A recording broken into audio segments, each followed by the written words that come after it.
There are stormtroopers, Jedi, and tons of blasters. But the latest Star Wars game also has whirlwinds of leaves blowing through the city streets on Naboo, and they are mesmerizing. After playing the game's open beta for several hours last night, the floating foliage is what's still on my mind a day later.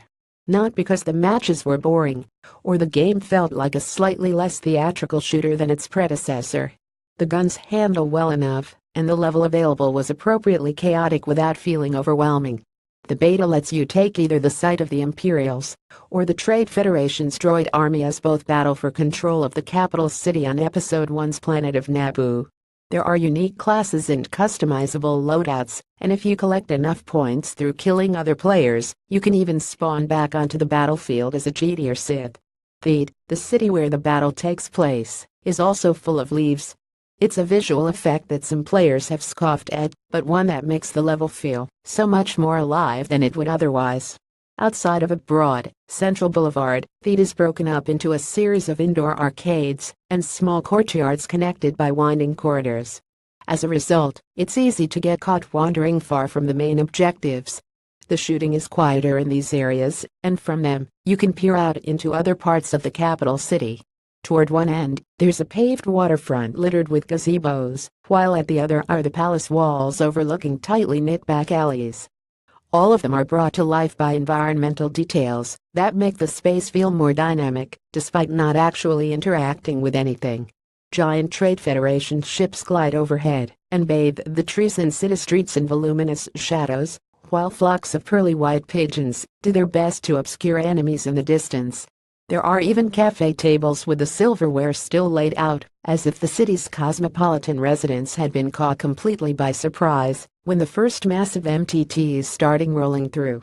And then there are the piles of leaves strewn about the city in hidden piles, rising up on imaginary breezes in wonderfulness-generated formations that repeat at intervals somewhere between a quarter of a minute and 30 seconds.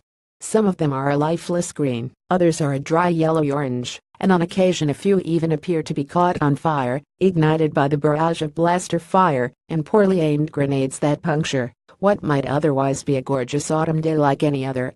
You won't get that in the original Battlefront 2, an austere game by comparison that was nonetheless effective at capturing the spirit of Star Wars, despite its no-frills focus on straightforward shootouts.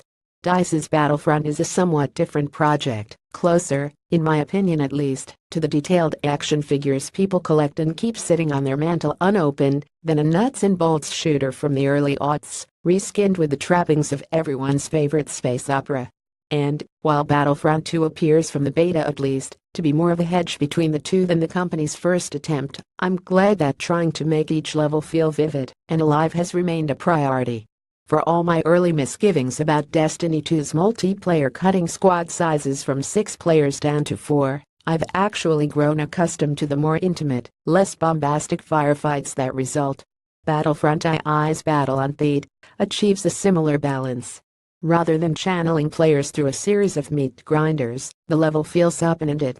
As a stormtrooper, you can try to unleash hell on the approaching troop transport in a futile flurry of blaster fire, or look for ion cannons nearby that will get the job done quicker, all while trying to rack up points through enemy kills and unlocking fighter ships.